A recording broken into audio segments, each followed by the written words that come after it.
운동회 하면 생각나는 종목 중에 하나가 그거였어요. 장애물 경기 아니면 무슨 특수 미션 경기라고 할 수 있죠. 우리가 흔히 생각하는 장애물은 똑같은 장애물을 정해놓고 하는 장애물 경기가 있고요. 달리기죠. 그거 말고 특수한 임무를 주고 하는 그 달리기가 있어요. 주로 고학년들이 합니다.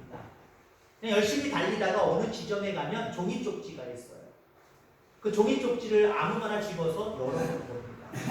열어보고 거기 적혀 있는 대로 수행하면서 결승점에 도달해야 됩니다. 물론 거기까지 그 종이가 있는 곳까지, 미션지가 있는 곳까지 빨리 달리는 게 중요한데 나중에 1등 하는 사람을 보면요. 어떤 그 미션을 뽑았는지 그것에 따라서 결정이 나요. 그럼 그 미션들이 뭐가 있습니까? 교장 선생님 모셔와서 달리기, 엄마나 아버지 부모님 업어서 오기, 뭐 이런 것들이 있어요. 참 힘든 것들이 많습니다. 쉬운 것도 있어요. 가장 쉬운 게 뭘까요? 그냥 달리기. 가장 쉬워요. 걔가 그쪽까지 제일 늦게 왔어도요. 그냥 달리기, 장애물 없이, 미션 없이 달리라고 하면, 그냥 달리라면 얘가 1등이에요. 왜요? 교장 선생님 모시러 가는 동안, 부모님 모셔가지고 업고 가는 동안 얘는 그냥 천천히 달려도 1등이에요. 아마 우리 인생이 그러기를 여러분들 간절히 바랄 겁니다. 인생 앞에 어떤 장애물들이 없이 그냥 순탄하게 힘들이지 않고 그냥 쭉 풀렸으면 좋겠다. 쭉 갔으면 좋겠다. 여러분 그런 생각 하시죠? 근데요, 우리 인생에는 너무나도 많은 장애물들이 있어요. 할만하다라고 하는 장애물도 있을 거고, 이거 좀 힘들 텐데, 그래도 한번 해보자라고 하는 장애물도 있을 거고요. 아휴, 큰일 났다. 이제 난 망했다. 한마디로 이런 장애물들도 있을 겁니다. 자, 기쁨을 방해하는 장애물이 있습니다. 우리 마음속에 늘 기쁨이 넘쳐나야 되는데 이 기쁨이 넘쳐나지 못하도록 하는 장애물들이 있을 수 있다는 거예요. 그걸 많은 사람들이 바깥에서 찾으려고 합니다. 부모에게서 찾고, 가정 환경에서 찾고, 사회 환경에서 찾고, 나라에서 찾으려고 하고, 괜히 위종자에게 괜히 핑계대고 그렇게 찾으려고 하고, 때로는 하나님에게서 찾습니다. 하나님이 나에게 장애물을 주셨다. 여러분들, 그런데 내 마음속에 기쁨을 가로막는 장애물은 우리 속에 있습니다. 우리 속에 있습니다. 각자의 자기의 마음속에 도사리고 있다라고 하는 겁니다. 나와 어떤 사람, 어떤 일, 나와 어떤 환경과의 관계 속에서 발생하는 부분이다라고 하는 거죠. 나와 연관이 되어 있어요. 나와 다른 사람, 나와 다른 어떤 일, 나와 어떤 사건, 어떤 상황, 나와 직접적으로 연관이 되어 있어요. 그러니까 내가 어떤 생각과 어떤 태도를 갖느냐에 따라서 그 장애물들을 넘길 수 있습니다. 일의 장애물들도 넘길 수 있고요. 사람과의 관계의 장애물도 넘길 수 있고요. 어떤 사물, 어떤 사건의 장애물도 쉽게 넘길 수 있다라고 하는 겁니다. 그래서 여러분들, 우리 속에 참된 기쁨을 계속해서 유지하기 위해서는요, 이 관계를 잘 한번 생각해 보셔야 돼요. 그리고 성경적인 관계 개선에 대해서 우리는 터득해야 됩니다. 하나님은 우리가 모든 사람과 더불어 평화롭게, 장애물 없이 서로 행복하게 살기를 원하시고 그렇게 되기를 간절히 소망하고 계십니다. 그렇기 때문에 성경에는 많은 사람들과 더불어 문제없이 장애물이 되지 아니하고 함께 더불어 행복하게 기쁨 가운데 살아가는 비결이 여기에 있다는 거예요. 이걸 터득하는 사람은요, 삶 속에서 진정한 기쁨을 누리며 살아갈 수 있음을 기억하기를 주의 이름으로 축원합니다. 오늘 배경이 빌립보서, 본문이 빌립보서고 배경이 빌립보 교회입니다.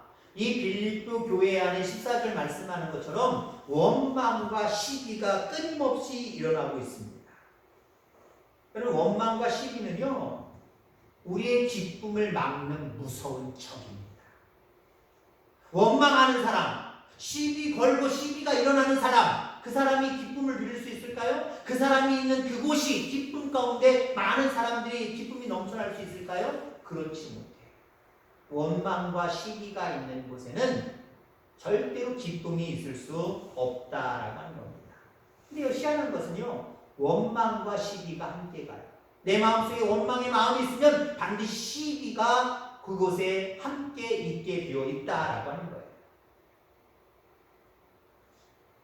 이스라엘 백성들 이제 가나안 땅을 앞에 두고 12명의 정탐꾼을 보냈지.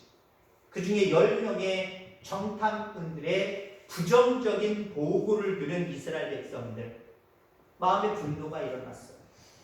좌절과 절망이 생깁니다. 염려와 두려움까지 생깁니다. 가나안 땅에 대한 미래에 대한 비전이 다 사라지고 기쁨마저 사라집니다. 그렇게 하면서 원망과 시비 가운데 이스라엘 백성들이 다 푹 빠져버려요. 10명의 보고를 듣고 절망과 낙심과 미래에 대한 비전 없이 기쁨을 상실한 채 하나님을 원망하고 지도자 모세를 원망하고 그런 괜히 시비를 거는 그런 모습 속에 이스라엘 백성들이 있습니다. 이 모습을 하나님이 보시고 뭐라고 얘기하셨을까요? 이 모습을 보시고 하나님께서 어떤 반응을 보이셨을까요? 민수기 14장 27절 이후에 보면은 너희 말이 내 귀에 들린 대로 내가 너희에게 행하리니 라고 말하고 있습니다. 원망하고 시기하는 대로 내가 그대로 해주겠다는 거예요. 여러분, 그러니까 원망하고 시기하는 것은 내 속에서 기쁨을 방해하는 장애물이 될 뿐만 아니라 장애물을 넘어서서 우리에게 더 큰 불행과 더 큰 슬픔과 좌절과 낙심을 맛보게 한다는 거예요. 왜? 우리가 그만큼 원망하는 대로, 우리가 시기하는 대로 하나님이 그대로 행해 주시겠대요. 무서운 말씀이에요. 결국 이스라엘 백성들은 원망 때문에, 시기 때문에 가나안 땅에 들어가지 못한 겁니다. 그렇습니다. 원망은 기쁨의 땅으로 우리를 인도하지 않아요. 기쁨의 세계로 우리를 인도하지 않아요. 좌절과 낙심과 비전 없는 모습 속에 영원히 멸망할 수밖에 없는 그 지옥으로 우리를 이끌어 간다라고 하는 거예요. 이 장애물들을 여러분들 제거할 수 있게 되기를 주의 이름으로 축원합니다. 우리 속에 원망이 일어나고 우리 속에 시기가 일어나는 이러한 장애물들 제거해야 돼요. 어떻게 하면 원망과 시기를 우리의 마음속에서 제거할 수 있을까라고 하는 부분으로 오늘 이 시간 몇 가지를 나열하면서 함께 은혜를 나누고자 합니다. 내가 진정한 기쁨을 누리기 위해서 원망과 시기를 내 마음속에서 제거해야 되는데 어떻게 해요? 어떻게 이것들을 제거할 수 있을까? 이게 성경적인 방법이에요. 긍휼히 여기는 마음을 가질 수 있게 되기를 주의 이름으로 축원합니다. 경쟁하는 마음, 반대의 개념 경쟁하는 마음. 경쟁하는 마음은요, 시기하고 질투하는, 원망하는 모습만 나타날 수밖에 없어요. 원망과 시기는요, 사실 일을 통해서 드러납니다. 혼자 일할 땐 드러나지 않아요. 혼자 뭐 원망할 것도 없고 시기 걸 것도 없잖아요. 물론 자그마한 원망은 있겠지요. 왜 이렇게 일이 많어? 왜 이렇게 일이 힘들어? 혼자라도 이렇게 할 수 있겠지요. 근데 보통 여럿이 함께 할 때, 일을 할 때 우리는 많은 원망과 시기가 생겨납니다. 교회에서 일하다가도 어때요? 대접하는 일을 하다가도 왜 내가 해야 돼? 라고 하는 그런 원망이 나오기 시작을 합니다. 다른 사람들과 더불어 기분 좋게 우리가 뭔가 섬기려고 하는데 이 섬기는 모습 속에서도 원망이 생긴다라고 하는 거예요. 한마디로 여러분들 뭔가 비교 대상이 있기 때문에 그 대상과 비교하는 모습, 한마디로 얘기하면 어떻게 보면은 이기려는 마음이죠. 그 사람보다 편해지려고 하는 마음이죠. 한마디로 이기려고 하는 마음. 이 마음들이 작동하기 시작을 하면요, 거기에 원망이 나오고 거기에 시기가 있을 수밖에 없다라고 하는 겁니다. 그래서 여러분들 경쟁하는 마음이 아니라 여러분 긍휼히 여기는 마음을 가질 수 있게 되기를 주의 이름으로 축원합니다. 상대방에게 왜 원망이 나오고 그 사람 위에 시비 거는 모습들이 생겨날까요? 근데 경쟁 대상자기 때문에. 근데 여러분들 그 사람 참 불쌍한 사람이야, 내가 참 돌봐줘야 돼, 내가 마음을 좀 써줘야 돼 라고 하는 마음으로 그 상대를 바라보시기 바랍니다. 그럼 어떨까요? 그 사람에게 원망 원망할 게 없어요. 나보다 좀 편하다고 원망하겠습니까? 나보다 좀 잘나서 어떻게 보면 잘 돼서 그럴 수가 없단 말이에요.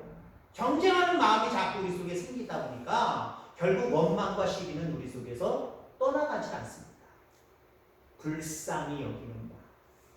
이 마음을 가짐으로 말미암아 여러분들 마음속에 있는 원망과 시기의 이 장애물들을 극복해내기를 주의 이름으로 축원합니다. 그 다음에 우리가 어떻게 원망과 시기를 우리의 마음속에서 제거할 수 있을까? 책임지려는 사람들 되기를 주의 이름으로 축원합니다. 책임지려고 하는 것. 보통 여러분들 원망하고 시비 거는 사람들의 모습을 보세요. 남 탓하잖아요. 너 때문이다 라고 하잖아요. 남의 탓을 하는 사람들, 그 사람들은요 원망과 시기가 끊이지 않아요. 내 탓이요 하는 사람들 절대 남 원망하지 않아요. 남에게 시비 걸지 않아요. 나 때문에 그런 건데요. 나 때문에. 그럼 문제의 원인을 자기에게서 찾지 않고 다른 사람에게서 하나님에게서 찾지 않기를 주의 이름으로 축원합니다.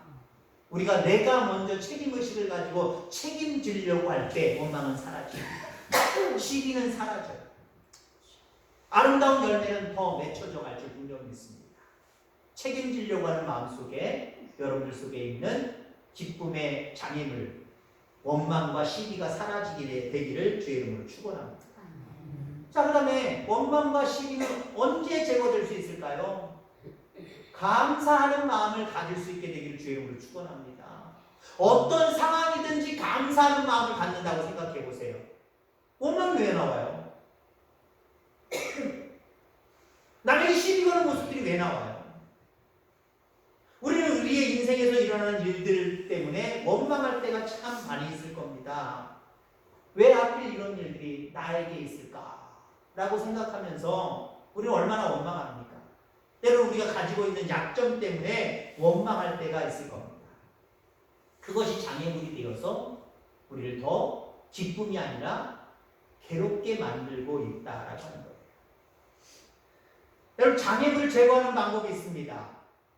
물론 감사라고 제가 말씀을 드렸습니다만 그게 정답입니다만 한마디로 장애물들에 대한 내 생각을 바꾸는 거예요. 한마디로 장애물을 장애물이라고 생각하지 않게 되기를 주의 이름으로 축원합니다. 아니 처음부터 장애물이었다, 장애물이다 라고 생각하지 마시길 바랍니다.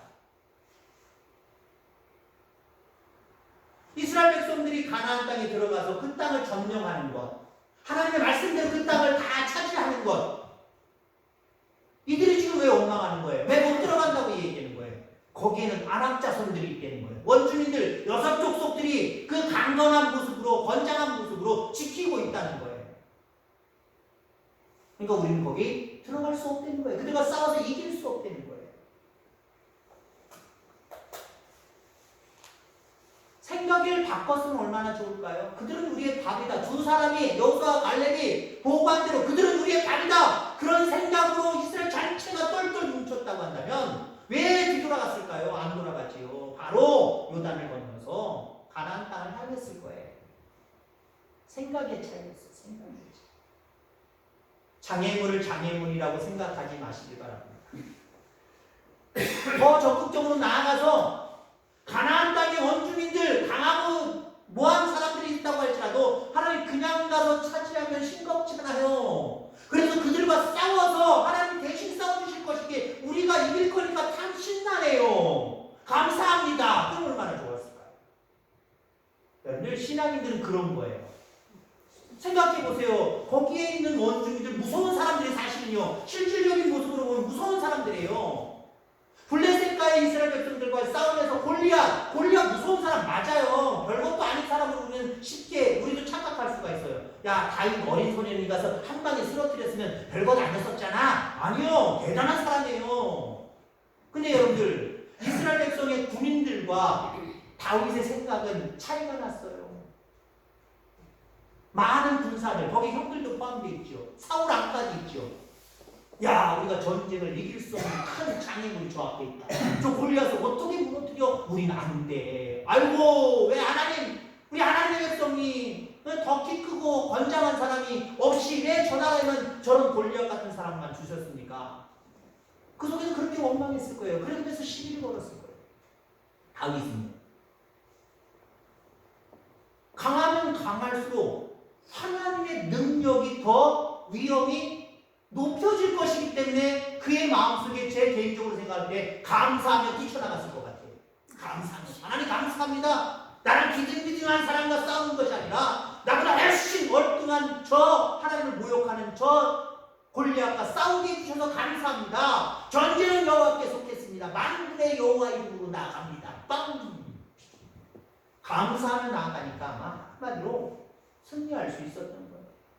우리 마음속에 원망과 시기가 없게 하려면요, 그 어떤 우리가 장애물이라고 할 수 있는 그것에 대해서 우리가 어떻게 생각하는 거예요. 야, 힘든 일이다, 어려운 일이다, 큰일 났다, 어떻게 하면 좋냐, 아우리 죽게 됐다, 이런 생각, 그 장애물을 바라보면서 하지 마시길 바랍니다. 저 장애물은 아무것도 아니다, 우리의 답이다, 하나님이 함께 하시면 아무것도 아니다, 오히려 저 장애물을 주신 하나님께 내가 영광을 올려드린다, 하나님 감사합니다. 그런 모습으로 살아가는 저와 여러분들 다 되기를 주의 이름으로 축원합니다.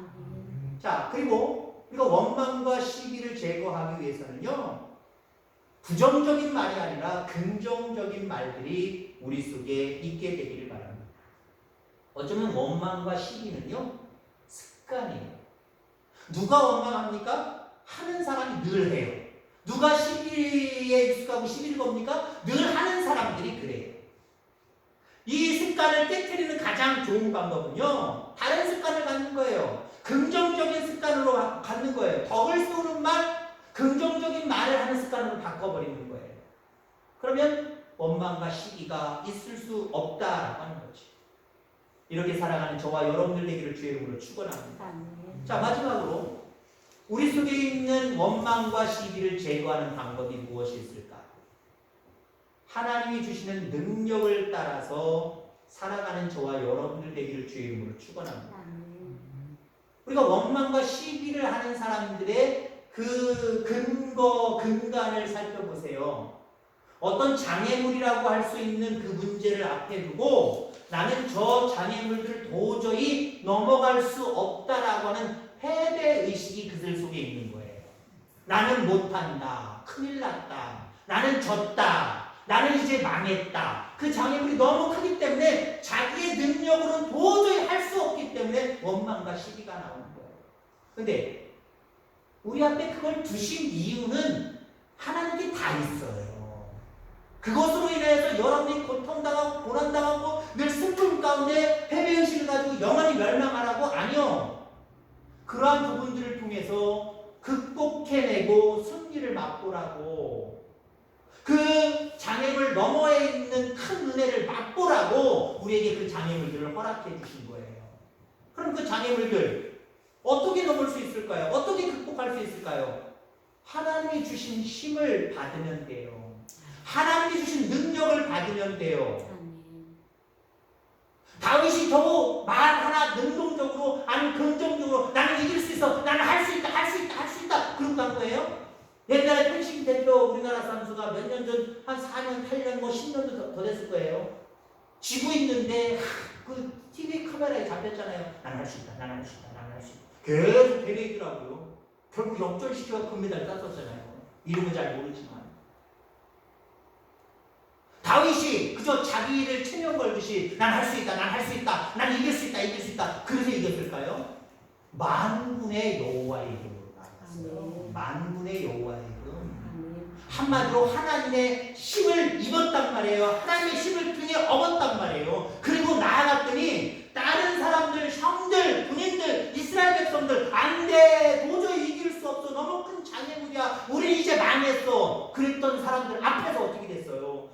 당당하게 그 골리앗을 넘어뜨렸잖아요. 무슨 힘으로? 다윗의 개인적인 힘으로? 아니요. 하나님이 주신 힘으로. 만군의 여호와께서 전쟁을 대신 치러주시고 승리하게 하시는 그 하나님의 능력이 다윗에게 임했기 때문에 이긴 거예요. 여러분 그렇습니다. 난 저 문제, 저 장애물 난 극복해낼 수 없어. 이제 아이고 어떻게 하면 좋나. 그러면 우리 못 넘어요. 그걸 허락하신 분은 하나님이에요. 허락하신 하나님이기 때문에 그걸 깨우시든지 넘어가든지 어떻게 하든지 모든 방법은 하나님께 다 있어요. 그 하나님께 기도하고 그 하나님 앞에 지혜를 얻고 그 하나님 앞에 힘을 얻을 수 있는 저와 여러분들 되기를 주의 이름으로 축원합니다. 그러면 우리 앞에 놓여있는 장애물은 더 이상 장애물이 될 수 없어요. 오히려 그 장애물들이 하나님을 드러내고 하나님 앞에 영광 돌릴 수 있는 도구가 되는 거예요. 그 골리앗이 쓰러졌을 때 이스라엘 백성들 얼마나 신났을까요? 물론 옛날 싸움은 1대1의 싸움으로 골리앗이 얘기한 것처럼 야 너희들 중에 나와 한 사람 나와서 대표로 싸워서 이긴 팀이 승리하는 걸로 하자. 어떻게 보면 사실 저는 말장난 같아요. 생각해보세요. 골리앗이 예를 들어서 이겼다고 생각해보세요. 다윗을 내보내가지고 골리앗이 이겼어요. 그럼 이스라엘 백성들 우린 졌으니까 우린 항복 너희들한테 졌어. 땅 다 가져. 그리고 양보할까요? 이건 미련하다고 저는 생각을 해요. 비록 1대1로 싸워서는 졌지만 이들이 다시 한번 노력해서 힘써서 연합해서 같이 싸울 수 있는 거예요. 반대 기능도 마찬가지잖아요. 근데 뭐라고 얘기해요? 골리앗이 1대1로 싸워서 이긴 사람이 이제 이 전쟁에서 이긴 걸로 하자는 거예요. 패배를 인정하고 그 수와 밑으로 들어오라는 거예요. 조공을 다치든지 땅을 내놓든지 하는 거예요. 이게 가능해요? 여러분들 골리앗이 넘어져서도 충격을 받았겠지만 나름대로 골리앗도요 강대국입니다. 골리앗이 쓰러졌지만 다른 장수들이 있잖아요. 물러서지 마라! 대적하라! 하고 싸울 수 있는 거예요. 그래서 비록 1대1 대결에서는 졌지만 블레셋이 승리할 수 있는 그 전쟁에서는 승리할 수 있는 거예요. 근데 보세요. 그 이후에 사무엘상 17장 이후를 계속해서 보면은 이스라엘 백성들이 그냥 몰고 들어가서 그냥 도망가고 다 끝까지 쫓아가서 죽이고 많은 노획물들을 가져오잖아요. 이 사람들이 그냥 내놓고 있어서일까요? 아니요. 하나님의 힘을 보았기 때문에 그래요. 하나님의 능력을 보았기 때문에 그래요. 우리는 두려워했지만 장애물을 큰 것으로 여기고 할 수 없다라고 덜덜덜 떨었지만 우리 편 다윗이 나가서 만군의 여호와 이름 하나님의 주신 힘으로 승리했다는 거예요. 이 차이가 나니까 그게 드러난 거예요. 이렇게 했다고 생각해 보세요. 이게 무슨 의미인지 알죠? 키도 비슷하고 실력도 비슷하고 어떻게 해서 승리했다고 생각해 보세요. 그러면 제 생각으로는요. 블레셋 사람들 그렇게 충격 안 받았을 거고요. 나름대로 수습해서 다시 싸웠을 것 같아요. 단체로 싸웠을 것 같아요. 근데 보세요. 이러니까 이런 상황 가운데도 하나님의 주신 힘이 드러나니까 자기의 장수가 죽은 게 문제가 아니라 그것도 충격이었겠지만 저들 배후에 있는 하나님을 바라보고 도망치기 시작한 거예요. 다시 수습해서 싸울 생각 안 하고 그냥 도망갈 생각한 거예요. 좀 우리가 그랬으면 좋겠어. 내가 전도 잘해서 많은 영혼들이 주님께로 오는 거 이거는요 한두 명 올까 말까예요. 우리 뒤에 배후에 계신 하나님이 그 믿는 성도들을 위로해 주시고 힘 주시고 능력 주셔서 되어지게 하는 그 모습을 바라볼 때에 어머나 그 모습 속에 굴복해버리는 그런 영혼들이 이 주변에 많아야 됩니다. 그저 내가 그냥 조금 뭘 갖다 줬다고 말 한 번 했다고 그래서 올 영혼들 얼마나 될 것 같아요. 늘 여러분들 하나님이 주신 힘으로 살아서 내 마음속에 원망과 시기가 사라지면 물론이거니와 늘 하나님이 주신 힘으로 여러분들의 가정에 여러분들의 삶 가운데 하나님이 허락하신 열매들로 가득하기를 주의 이름으로 축원합니다. 그럼 많은 사람들이요 하나님을 두려워하기 시작해요. 긍정적인 모습으로 두려워하기 시작해요. 경외하기 시작해요. 주님께 굴복하요. 우리 속에 원망과 시기, 기쁨을 가로막는 장애물입니다. 이 장애물들을 다 제거할 수 있는 저와 여러분들 되기를 바랍니다. 긍휼히 여기는 마음, 책임지는 자세, 감사하는 태도, 긍정적으로 말하는 습관, 하나님이 주시는 능력을 따라서 살아가는 저와 여러분들 되셔서 참된 기쁨의 열매를 맛보고 많은 사람들에게 보여줄 수 있는 그런 삶을 살아가는 우리 성도들 다 되기를 주의 이름으로 축원합니다. 기도하겠습니다. 하나님 아버지 감사합니다.